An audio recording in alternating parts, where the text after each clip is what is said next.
Check out my latest episode on my podcast, Let's Talk About It with Empress.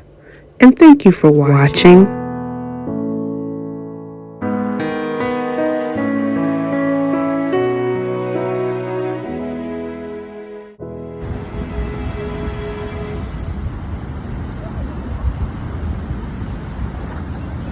So what's the name of this market that we're in? I don't remember. Souk Habous. Cartier. So this is the market Cartier Habous. I'm not gonna really walk through and film it. What part? Okay, well my son's about to catch someone. So this is like a souk.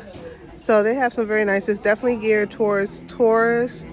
The first market that I took you all was one where a lot of the natives shop, and this one is definitely touristy, pricier, more selections, more traditional things.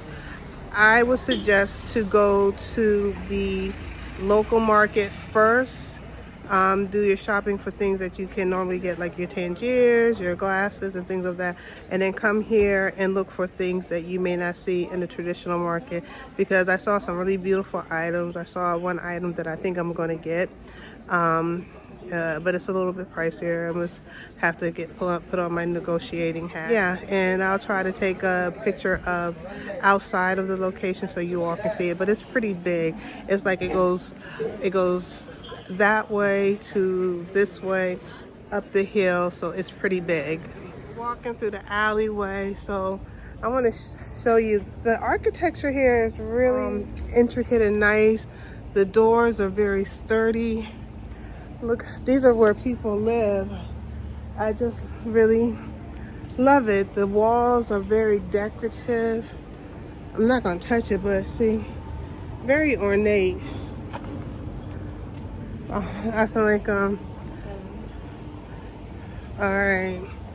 So my son got me more cats.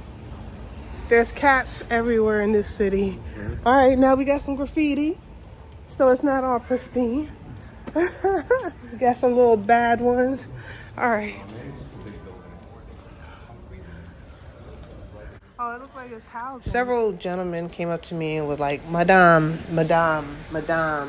please be careful with your phone out, because apparently this is an area where they snatch and run. So I'm definitely going to invest in some equipment for my future travels.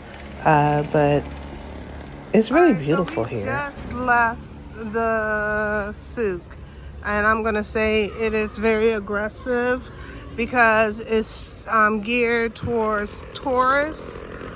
Let me flip the camera. So it's geared, I think there's more. What's that over there? I think it's more over here. Let's try so we can go on both sides. So let me just give you a warning, because this is it looks like it's geared towards tourists. I haven't seen one that I would call a tourist, to be honest. Yeah, I think this one is geared towards tourists, because I went to the one catered to the locals. They're very, very, very aggressive. So you got to learn. And my son was just like, just come, mommy. Do you want it? Just come. But you got to negotiate. I saw an item that I wanted. He wanted 300 dirham, and I was like, I just want to check. I don't want to go. And I had already set in my mind the price I wanted to pay. I said, I want to start at 200 and I'll go up to 270.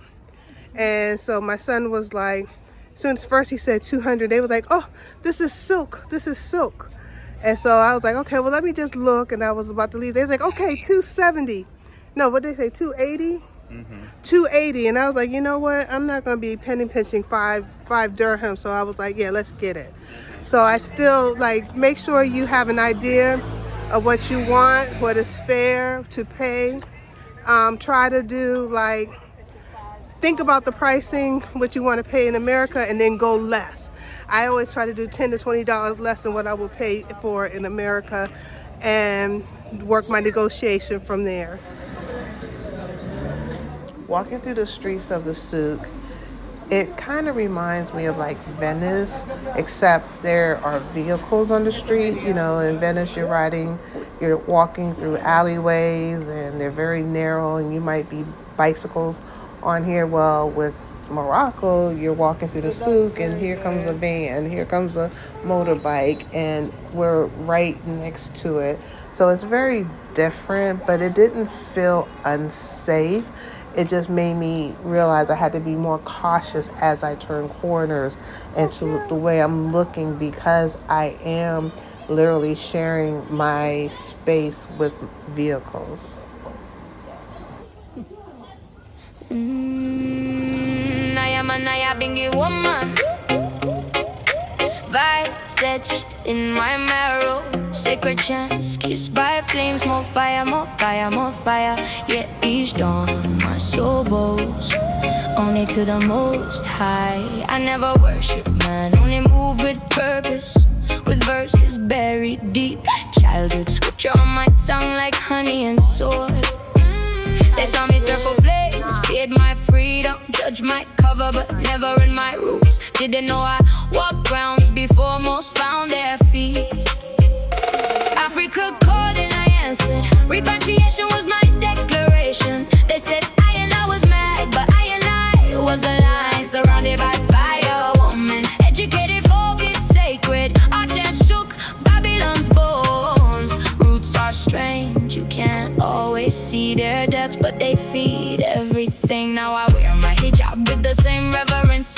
I wrap my head in kente. I am a practicing Muslimah with Naya Bingy vibes in my steps, because I am a roots woman, because all I know's my heart and my fire. Alhamdulillah. Every lesson, every chant, every praise belongs to the Most High. Still I rise, still I burn, still I bow. Thank you.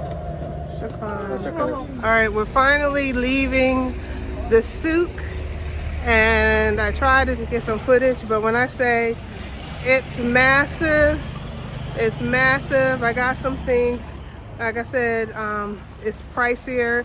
They are expecting tourists. A lot of them speak English, and they're aggressive. But I understand, because they're fighting for customers. So we're about to catch our cab. No, we're about to use the InDrive, so we can go out to a Korean restaurant in Casablanca.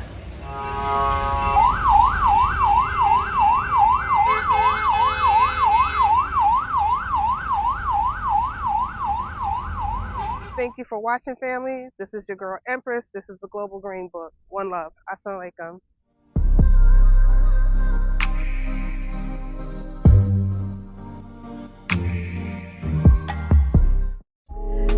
Thank you for your support.